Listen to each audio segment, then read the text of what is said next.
Every night without fail, my blood sugar rose. I could see it happening. I would test before dinner, and the number was acceptable. I would test 2 hours after, and it was higher. I would go to sleep, and by morning it was higher still. The same arc every night, like my body had decided on a direction and committed to it. Up, always up. Between dinner and the alarm clock, something was happening that I could not stop and could not explain. I tried eating less at dinner. The arc continued. I tried different foods. The arc continued. I tried eating earlier. It helped slightly, but the climb was still there, still reliable, still waiting for me every morning. Between 155 and 170 most days before I had touched a single thing. The frustrating part was not the number itself. It was that I could not find the mechanism. I was doing what I had been told. I was being careful in the ways I knew how to be careful. And something was still happening in the hours I could not see, building the reading that greeted me before breakfast. I am 83 years old. I have lived with type 2 diabetes for nearly 2 decades, and I want to tell you that the arc stopped. The nightly climb that I had watched for years, that I had accepted as simply how my body behaved after dark, it stopped. Not because I changed what I ate for dinner, because I changed how I prepared one part of it the night before. What I changed takes 30 extra seconds. It costs nothing. And the reason it works involves a chemical transformation that happens inside a food while it sits in your refrigerator overnight. A transformation that most people who manage blood sugar have never heard of, and that almost never comes up in an appointment because it does not fit into the conversation that needs to happen in 7 minutes. Stay with me, because once you understand what happens to a starch when it gets cold, you will never look at last night's rice the same way again. Here is what is actually driving the nightly climb. When you eat starchy foods, rice, potatoes, bread, pasta, lentils, your digestive system breaks them down into glucose and delivers that glucose to your bloodstream. In a healthy body, insulin handles the resulting rise efficiently. But after years of insulin resistance, the same amount of starch produces a larger, faster spike. The glucose piles into the blood before the clearing mechanism can keep up. And the timing of when this happens matters enormously. A spike that happens at noon when you are active and your muscles are pulling glucose out of the blood through movement is a different event than a spike that happens at 7 in the evening when your body is slowing toward rest and your muscles have gone quiet. The evening spike has nowhere to go. Your muscles are not contracting. The glucose transporter that movement activates is dormant. So the glucose sits, elevated, as you move through your evening, as you settle into sleep, as your body crosses into the early morning hours. And then the dawn phenomenon begins. Between 2 and 4 in the morning, your liver releases stored glucose into your bloodstream in preparation for the coming day. Researchers have documented this for decades. In a body with intact insulin sensitivity, the release is modest and the clearing is efficient. In a body with insulin resistance, the liver releases more than the system can handle and the glucose accumulates. The morning number reflects that accumulation. But here is the part that changed everything for me. The size of what your liver releases and the system's ability to clear it is directly influenced by how much glucose is already present in your blood when the liver begins working. If your post-dinner spike was large and it never fully resolved before you fell asleep, your liver starts its overnight work against an already elevated baseline. 2 elevated inputs, the dinner spike still lingering, the dawn phenomenon adding to it, compound into the reading you find on the meter before breakfast, which means that reducing the size of the evening spike is not just about the 2-hour post-meal reading. It is about what the liver finds at 3 in the morning. No appointment I ever had made that connection explicit. The focus was always the reading itself, the 2-hour number, the fasting number, never the chain between them. A physician friend of mine once described the post-dinner window as the most consequential and least discussed stretch in blood sugar management for older adults. Not because the information does not exist, because the clock runs out before it fits. Subscribe, there's more of this coming. And drop your fasting number in the comments, just the number. You do everything right. You eat clean, you take your pills, and the next morning that number is still too high. I know that frustration. I lived it for years.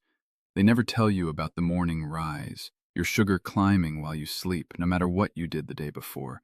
You wake up, you test, and it feels like the work didn't count, like you're stuck depending on more and more and getting nowhere. I was done feeling powerless. I didn't want to throw out my doctor's plan. I wanted something natural and simple I could add to it, something that finally moved that morning number.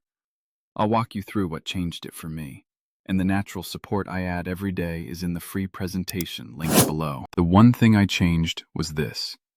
The night before dinner, I cook the starch. Rice, potatoes, lentils, whichever I'm going to eat. I cook them fully, the way I always would. Then I let them cool to room temperature and I put them in the refrigerator overnight. The following evening, I eat them cold or at room temperature, in a salad alongside vegetables, dressed with olive oil and lemon. I do not reheat them. That is the critical part. They stay cold. Here is what happens inside the food while it sits in the refrigerator. When starch is cooked, its molecules loosen into an open, easily digestible structure. Your digestive enzymes can grab them quickly. Glucose enters your blood fast. The spike is steep. But when cooked starch cools completely, and especially when it sits in the refrigerator overnight, the starch molecules do something remarkable. They reorganize. They pull together into tight crystalline structures that your digestive enzymes cannot break apart easily. Researchers call this retrograde-resistant starch. The same food that would have spiked your blood glucose in 45 minutes now releases that glucose over 2 to 3 hours.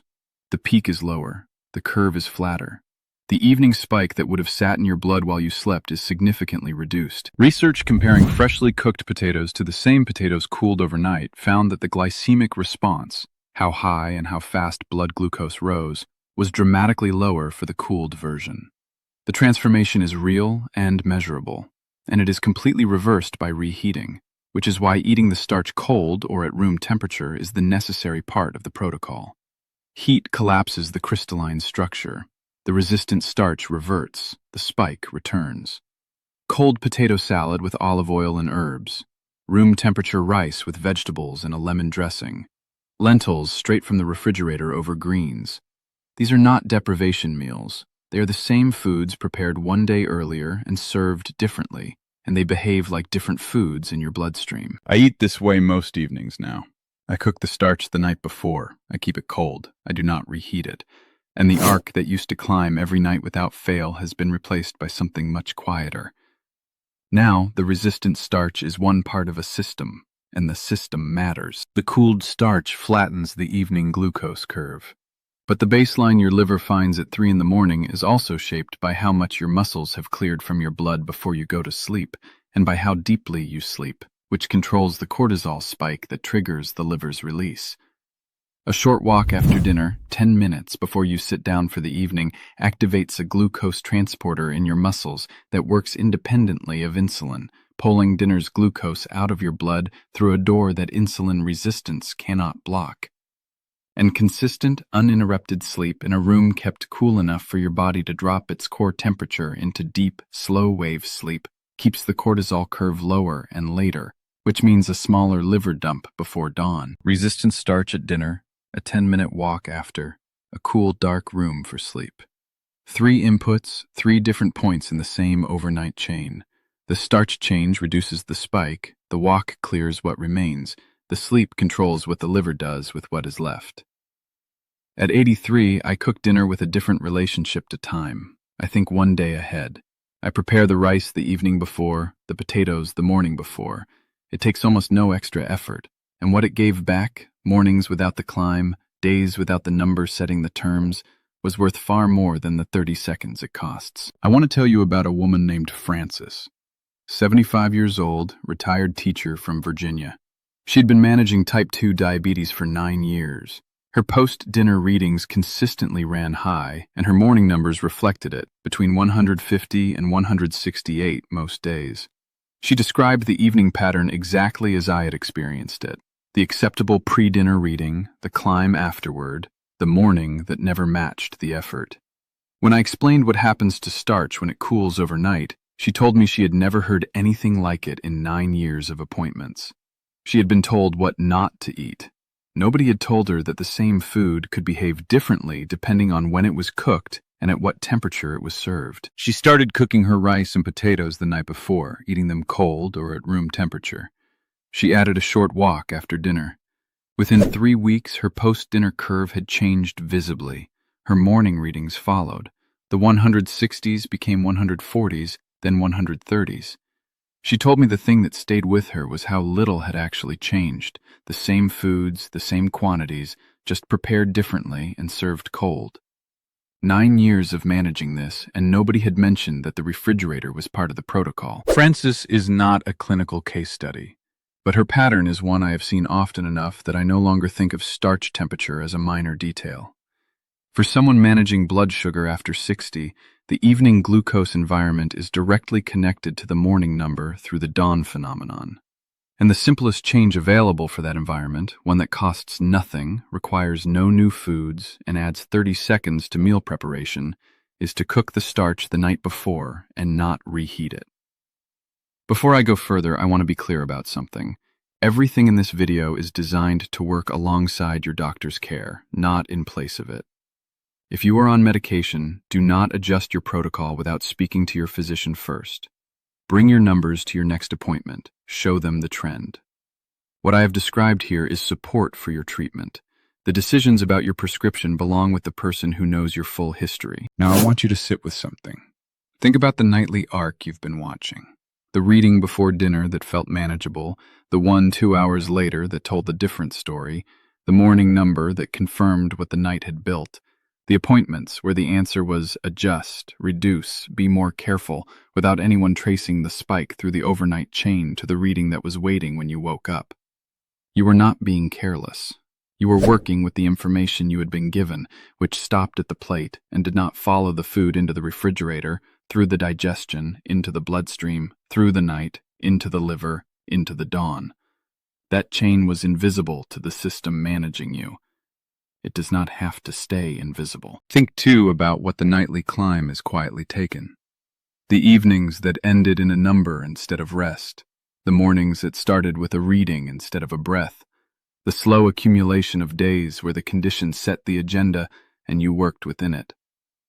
And beyond the numbers, the visits you kept shorter than you wanted because managing away from home felt complicated. The sense of being a step behind your own life.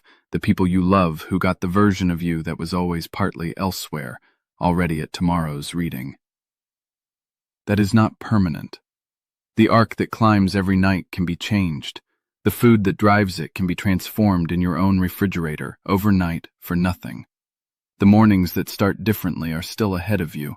The table you want to sit at, fully, present, not calculating, not bracing, it's still there. If you watched this whole thing, you're not the type who gives up. You're the type who keeps looking for a real answer. So let me be straight with you. The morning number isn't your fault, and it isn't just diabetes. It's the dawn rise, and it responds to the right daily habits. The goal was never to quit your treatment. It was to support it naturally so you finally see that number move and feel in control again. Alongside the steps I showed you, I take a simple, natural support every day to help keep my blood sugar in a healthy range. Affordable, easy, and it works with my doctor's plan, not against it. The free presentation is in the description below. Go see it for yourself. And keep your doctor in the loop. This is support, not a replacement. Everything I have shared today is based on nutritional and physiological research I have followed carefully for many years. It is not personal medical advice. If you have any condition that affects how you digest or metabolize carbohydrates, speak with your doctor before making changes. And bring these ideas to that conversation. The best outcomes always come when good information and good medical care work together. Cook the starch tonight, refrigerate it, serve it cold tomorrow evening. That is where the arc stops.